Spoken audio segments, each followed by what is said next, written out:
对不起。那叫做燕哥哥的凶师开口都有些沙哑起来。不，燕哥哥，我并未怪你，你给了我很美好的回忆。后来我也遇到了良人，也嫁了人，过得很好。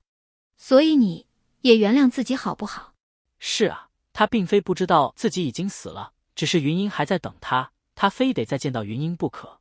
然而与云英早已错过，这都是他当初不够坚持、不够勇敢的结果。若当初听云英的，一起携手面对，何来的这般生死相隔？他总归是怪自己的。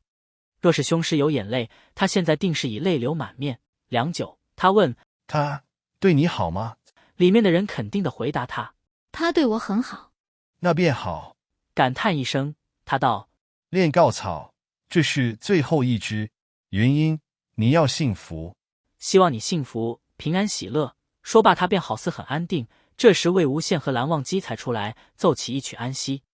那人便转向他们，对他们拱手道：多谢二位了我心愿，只是在下还有一事相求，可否委托？两人便停下，请他继续说。他翻了下破旧的衣裳，从内侧拿出一锭银子，道：我每日在云英阁摘花，多得那里主人照顾，可否将银两交与他，并多谢他？魏无羡过去接过，答应了他。他便对二人慎重地再行一礼，两人又再次奏响乐章，了却了执念。不多时，他魂魄便消散了，身体重重地倒下。刘老爷和柳夫人这时才赶出来。柳夫人将发间云英步摇取下，放到了那尸体的手里，再让他握住，声声惋惜。待春日花开满，迟早燕归来，刘老爷被他一腔痴念感动，为他下葬，给他修葺了一座坟，入土为安。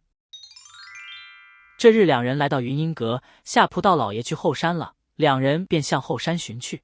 蓝湛，你看你看，当真壮观。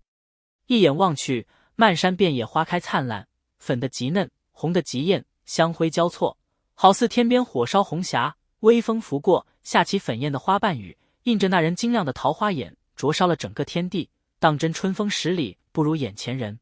魏无羡在前边走，这猪看看，那猪摸摸，总是要多花些时间。蓝忘机就放慢脚步跟着他走。上山也没多久，看到一个人在组织下人装灯，听得夏仆描述，想来此人便是云英阁主人。两人便过去行了一礼，将银两送上，隐去凶尸的事简单解释了一下。啊，那位仁兄不来了吗？我看他每日夜半就来，特意给他做些灯，还没弄好他就不来了，当真可惜。魏无羡道：老爷，你还给来摘花的人装灯？自己种的花给人摘就已经很伟大了，还要给人装灯，这人也太好了吧。那老爷感叹道：我也就想起前尘往事罢了。然后老爷告诉他们，5年前也有个人，每日夜半就来摘花，一日不落。有日正巧遇上，看那人眉目俊朗，肯定多的是小姑娘喜欢，怎地每日都来？我好奇便问他。那人道：是因为心中爱慕的女子与此花同名，所以特别喜欢此花，自己没什么能给他的，便每日折花送他。老爷感慨此人多情，便为他在后山装上了灯，以免黑灯瞎火的摔着碰着了。然后整个花季，那位公子真的一日不差，无论刮风下雨，每日都会来折上一只云英。花季过后便没有看到过他了。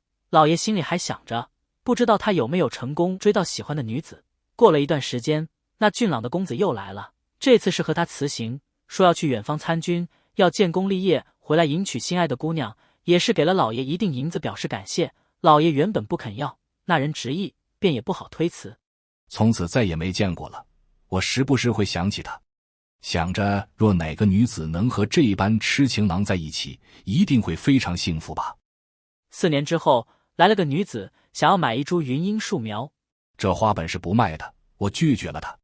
可她一直苦苦哀求，又听得下人唤她云英小姐，想起那个俊朗公子说的话，我便问她，还真是那位思慕的女子。女子粉色衣袍，云英步摇，也当真是为人中仙子了，只是眉目间总有些哀愁之意。那女子听得他和俊朗公子相识，便告诉他，那位公子从军后，其实第2年他便收得信报，他已经殉国了。可他还是为了他再守了3年，他明知他已身死，不会回来了，可他放不下。但现下他决定放下了，他不久便要嫁人，要去到很远的地方，所以想买株苗子，自己种，留作纪念。留作纪念还是寄以思念，老爷没有问，送了他一株。那小姐竟然等了3年，也是忒痴情了。这回又看到个每日夜半来折花的，我总是想起那个公子，所以希望他顺利，想给他点灯的。一个等了3年，一个化为凶尸花了4年也要坚持走回来，魏无羡也感叹真是相当痴了。其实也并非要去参审君，一去今年，人世间世事难料，谁又料得到以后？老爷长叹一声，又道：有花堪折之须折，莫待无花空折枝呀。然后吩咐人除了灯，留2人多逛逛，摇摇头叹息走了。林间散步，魏无羡看花团锦簇，一片连着一片，好不美观。突然他就有了一个念头，便四处比对，再折了一只花团下来，拿在手里把玩，感叹一声：云英小姐当真可怜啊。可怜吗？不可怜吗？他可是空等了3年啊。蓝忘机却道：心中所念之人也念着他，不算可怜。花枝微颤，引得花瓣雨淅淅沥沥。蓝忘机站在那，还是冷冷的。魏无羡看他落了满头满身，微微一抖，再落了满地，最后落了他满心满眼。他回忆着老爷刚才说的话，突然他就想知道一个答案，问他：蓝湛，你知道我什么时候被献射的吗？魏无羡当然有权利知道答案，不如说魏无羡原来都好似不在意，从没问过才奇怪。他便告诉他：听兄长所说，是5年前。魏无羡呼吸一滞，13年未有归期，蓝忘机竟整整等了他13年。蓝忘机看他浑身微微颤抖，一时竟连手中花枝都没握住，跌落在地，便过去帮他捡起来，递给他。怎么？魏无羡强忍着心中的震动，摆摆手道：没事。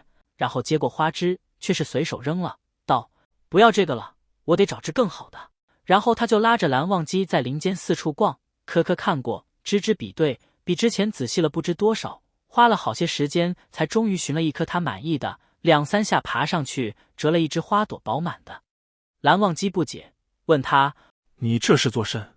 魏无羡笑盈盈地看着他，道：你没听说吗？今晚鼓风祭的时候，若看到欣赏之人，就会送一只表爱慕之意。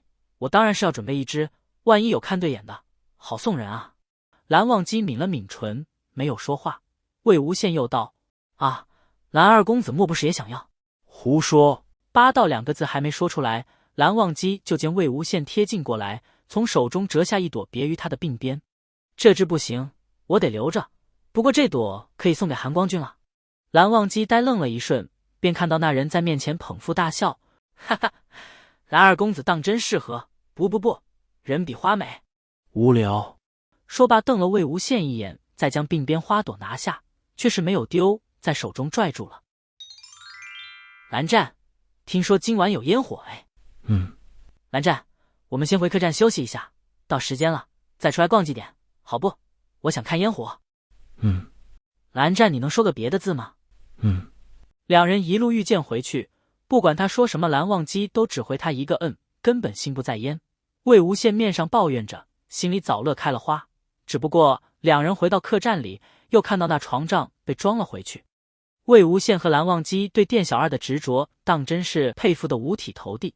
然后果不其然，又看到蓝忘机过去想拆，魏无羡赶紧拉住他：韩光俊，别拆了，待会还得出去，若是又被装回去了，回来岂不是还要再拆？别费那个力了，拆倒好拆，可每次蓝忘机还要去叠那一大堆垃圾，他看着还心疼呢。蓝忘机觉得他说的有道理，没有再动作了。然后魏无羡道：啊，我困了蓝湛，我要睡会，你呢？你睡吧，我不用。说罢便在案几旁闭目养神起来。哦，那你待会祭点前叫我吧。看蓝忘机又嗯了一声，他便爬上榻去，想着待会的计划，他就又兴奋又有点美滋滋的，乐了会便睡了过去。直到听得到外边楼下全是人群骚动之声，魏无羡才转醒过来，看到外边已是夜幕低垂。啊，蓝湛，你怎地不叫我？蓝忘机已点了灯，在一旁看书，道：还有些时间，看你睡得沉，便多睡会。其实他们住的就是镇子中心，一出门便是祭典的区域，不需提前准备。那怎行？我还得送花呢。说罢便起来整理衣衫，重新束发。蓝忘机从没见过他这么认真打理自己的模样。你就这么迫不及待要将花送出去？但蓝忘机终究是开不了口的。哦，是啊。魏无羡对着铜镜照了又照，终于满意了之后，去拿起那只云鹰，在手里转了几圈，道：“蓝湛，你还记得先前送我花的那些小姑娘怎说的吗？”如果你喜欢我分享的小说，请点击订阅频道，你们的观看是我剪辑影片的动力，感谢您。